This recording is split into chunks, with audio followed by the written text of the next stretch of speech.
Olá, boa tarde, crianças, tudo bem? A gente já passou aqui para a gente poder revisar aquilo que nós estudamos, né?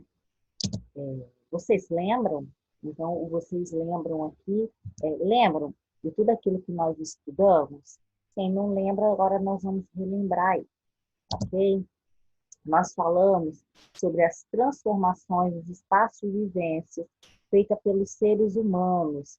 Então, nós falamos sobre essas transformações que o ser humano precisa fazer para poder atender a necessidade dele.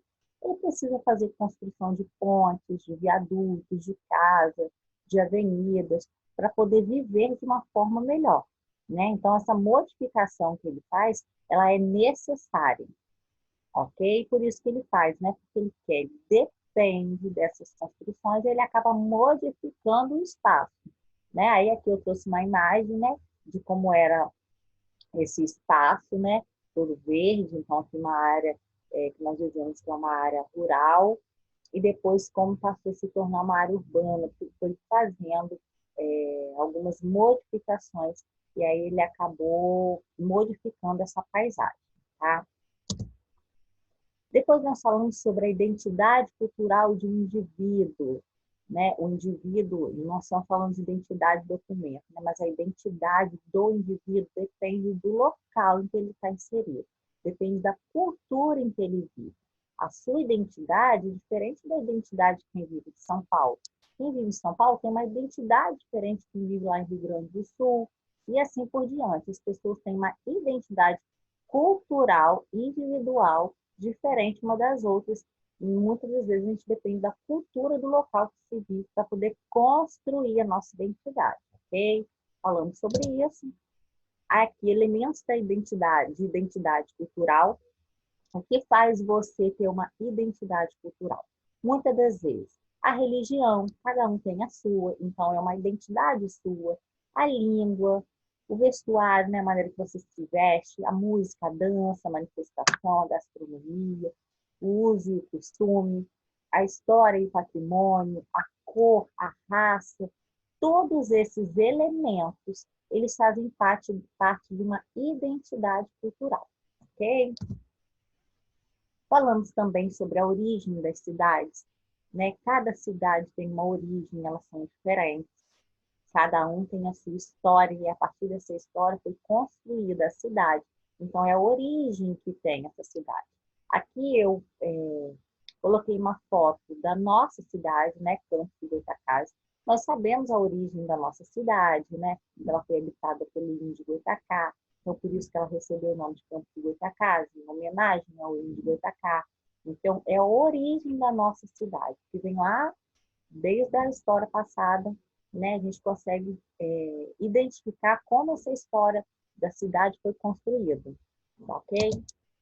Falamos também sobre os zumbidos palmares. Até teve uma pesquisa que era para vocês fazerem no livro, né, de algumas linhazinhas. Zumbidos palmares, né, foi um líder dos escravos e ele tem ao Dia da Consciência Negra, que é o dia 20 de novembro, e ele é considerado líder porque ele lutava pelos ideais, ele lutava pela libertação dos escravos.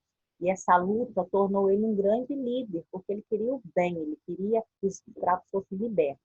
Com tudo isso, ele criou o Quilombo dos Palmares, né, que era um local onde os escravos fugiam e se escondiam dos senhores. Né? Nesse local eles viviam, tinham suas casas, plantavam, né, agricultura, e eles viviam ali escondidos para poder fugir da escravidão, porque eles eram escravizados. Então eles foram para dentro da mata, um local seguro, né, escondido, e aí quem não queria mais ser escravizado conseguia fugir, ia direto para esse quilombo, que era chamado Quilombo dos Palmares. E o líder desse quilombo era o Zumbi. Ele lutou tanto que hoje em dia ele é considerado o líder, né? Ele é um símbolo importantíssimo da raça, né? Da raça negra. É um símbolo que eles utilizam como uma luta contra o racismo, né? Ele é uma pessoa que foi muito importante para a história do Brasil, né? E as pessoas utilizam ele mesmo como um símbolo de força contra o racismo. A Lei Áurea, né? Aqui eu precisei falar um pouquinho da Lei Áurea, que foi decretada em 1888, no dia 13 de maio, onde o governo rendeu-se à lei assinada pela princesa Isabel de Bragança. Como foi prevista, a lei desagradou quem dependia da mão de obra escrava. A carta tinha apenas 2 artigos e, pela visão imediatista, teve o objetivo alcançado. Então, a Lei Áurea, né, a princesa Isabel assinou a Lei Áurea, que libertava os escravos. Né? Alguns continuaram a trabalhar, né, como escravos, e outros saíram, né, para viver suas vidas e foram habitar os quilombos, e aí foram cada vez mais crescendo os quilombos, ok? Falamos também sobre a diversidade cultural, né?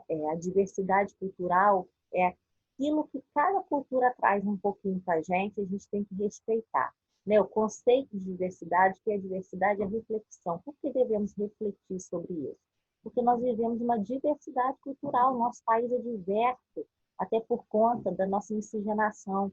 Então, nosso país tem um pouquinho de cada outro país e, no final, nós unimos essa diversidade cultural. Aqui eu utilizei uma imagem de várias pessoas, cada um de um cantinho do país, né? É um conceito muito presente hoje em dia, né? Foi, é e continuará sendo a diversidade cultural. Nós devemos respeitar a cultura individual de cada indivíduo, ok?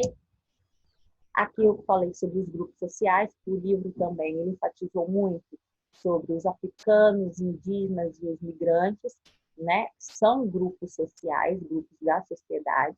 Aí falou um pouquinho sobre os africanos, falou sobre um pouquinho sobre brincadeiras, né? Falou dos indígenas e falou um pouquinho dos migrantes. Então ele uniu essas 3 miscigenações, né?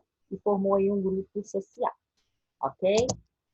A gente encerra aqui, foi só mesmo uma reflexão sobre o que nós aprendemos, tá certo? Como nós fechamos, agora nós vamos só aguardar para fazer nossa atividade de sondagem. A gente vai falar a respeito desse vídeo que a tia passou aqui, tá bom? Um beijinho, fiquem com Deus, até o próximo vídeo.